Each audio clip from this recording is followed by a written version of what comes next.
সেটাকে নিয়ে দেবো। তাই খোঁড়। এটা কি বলো তো বন্ধুরা, এটা হচ্ছে চাল কুমড়ো কোড়ানোর পরে একদম মিহি করে সেটাকে জলে ভালো মতো করে ধুয়ে এরকম একটা পোর্শনে তৈরি করা হয়েছে। এটা দিয়ে হচ্ছে ডালের বড়ি দেওয়া হবে, ঝুলিয়ে দেওয়া হয়েছে যাতে জলটা টপ টপ করে পড়ে। মা ওইদিকে জলের মধ্যে ডাল ধুচ্ছে। আমি পড়াতে গেছিলাম সকালে, এই কারণে এটা দেখাতে পারিনি কিভাবে এটা হলো। প্রায় 7-8 কেজি ওজনের একটা চাল কুমড়োকে ধোয়ার পরে কোড়ানোর পরে এইটুকু হয়ে গেছে।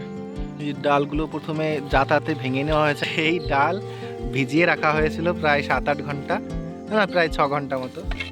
এবার কি একবারে দেবা? এইটাতে দিলে ভালো হতো মনে হয়। একবারে কেমন হবে?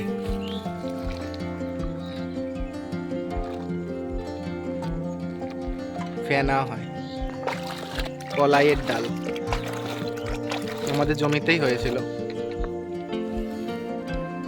কি পরিমাণে ফেনা!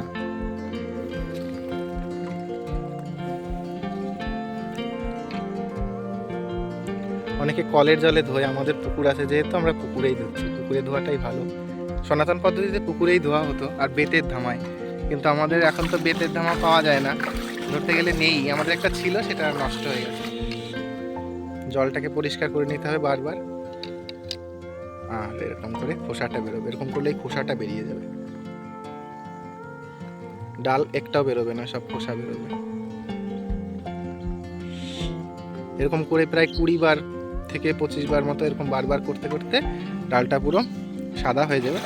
কিছু কিছু থেকে যাবে, যেমন দেখালাম, থেকে যাবে।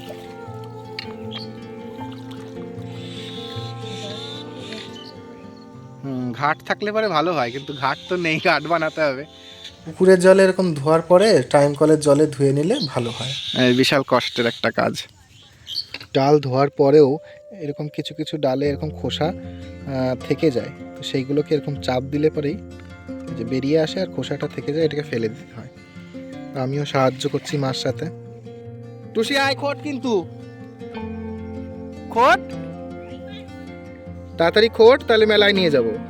কি মেলায়? ঠিক আছে, মেলায় নিয়ে যাবো, তাই খোট বসে বসে। হয়ে গেছে বাটা। বাবা, কত সময় লাগলো এই বাটতে? 2 ঘন্টা 3 ঘন্টা, 2 ঘন্টা লাগলো। মিক্সচারেই বাটা, এখন আর হাতে বাটার দরকার পড়ে না, মিক্সচার দিয়ে হয়ে যায়। এখন রাত যেহেতু, তাই ফ্রিজে রেখে দেওয়া হচ্ছে, আবার কালকে সকালবেলা বের করে বানানো হবে। বানানো আছে এটা,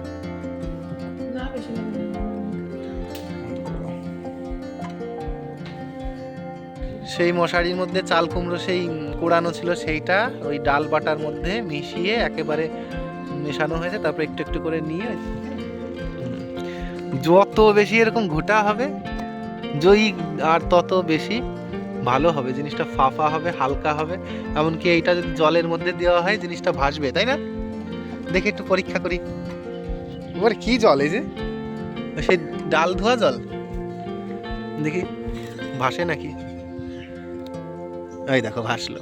ভাসলো মানেই জিনিসটা সুন্দর ফাটানো হয়েছে। ধান সিদ্ধ করা তাফাল, এই তাফালের উপরে দেওয়া হয়েছে। তাফালই তোর নাম। তাড়াতাড়ি করে হয়ে যাবে। টিনের জিনিস ছাদে দেওয়া হয়েছে, একদম সূর্যদেব এইখানে।